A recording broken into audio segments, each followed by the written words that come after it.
I was paralyzed with fear as the reflection-like entity hovered menacingly in front of me. Its distorted features twisted into a grotesque smile, the malice in its voice cutting through the air like a chilling breeze. "Who are you?" I managed to stammer, my voice barely audible. My heart pounded in my chest, threatening to burst through my ribcage. The reflection-like figure tilted its head, its eyes gleaming with a sinister light. "I am nothing but an echo," it whispered, the words slithering into my ears like venomous serpents. I jolted upright, gasping for breath. Sweat drenched my forehead as I realized it had all been a nightmare, a vivid and horrifying dream. I glanced around my room, seeking solace in the familiar surroundings. I couldn't shake the feeling that something was off. The moonlight streaming through the window cast an eerie glow, intensifying my unease.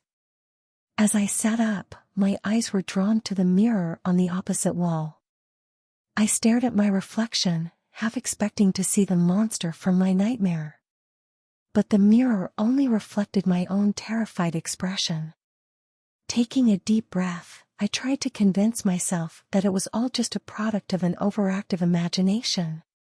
Perhaps I had been reading too many horror stories lately, or maybe it was the result of the stress I had been under. Whatever the case, I needed to shake off this sense of dread and get some sleep. I reached for my phone to check the time, hoping it was still early enough to salvage a few hours of rest. But as I grabbed it from the nightstand, a notification caught my attention. It was an email with a blank subject line. Confusion washed over me as I opened the email.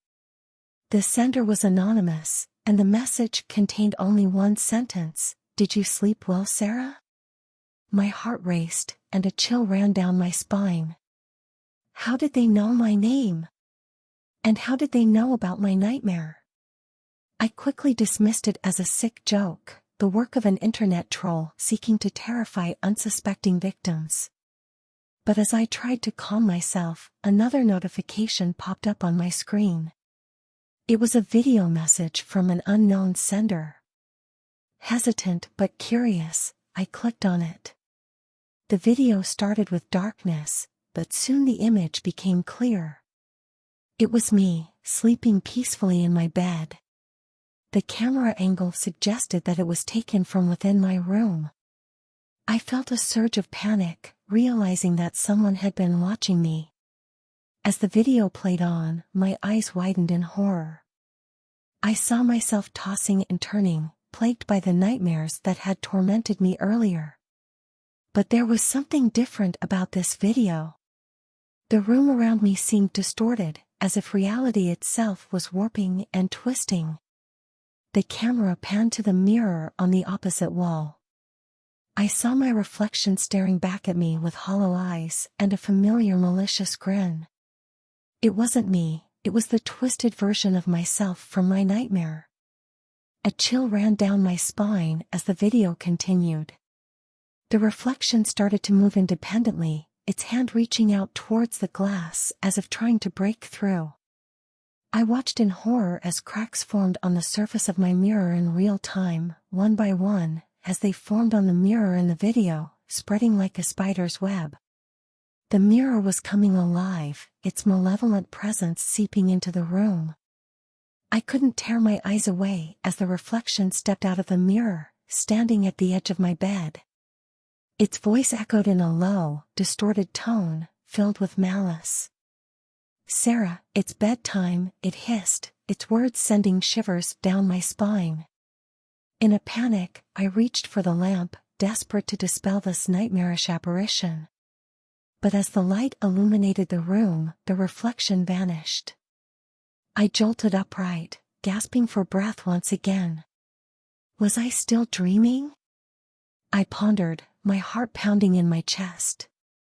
The room was bathed in the comforting glow of the lamp, and everything seemed normal.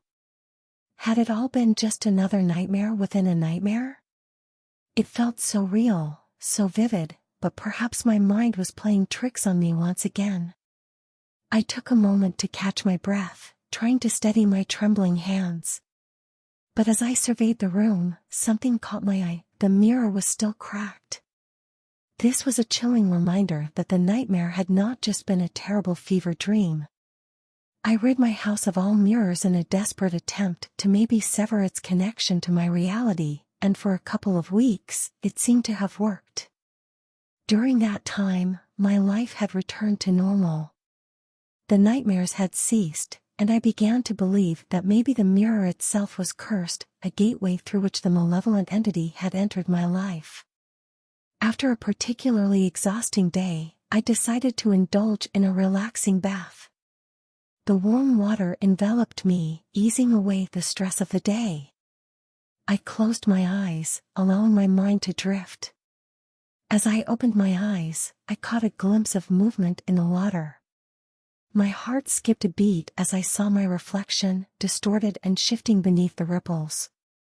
Panic surged through me, and I tried to look away, but something held my gaze. My own eyes stared back at me from the depths of the water. The twisted reflection grinned with the same malevolent smile. It whispered in a voice that squirmed throughout my skin, "Did you miss me?"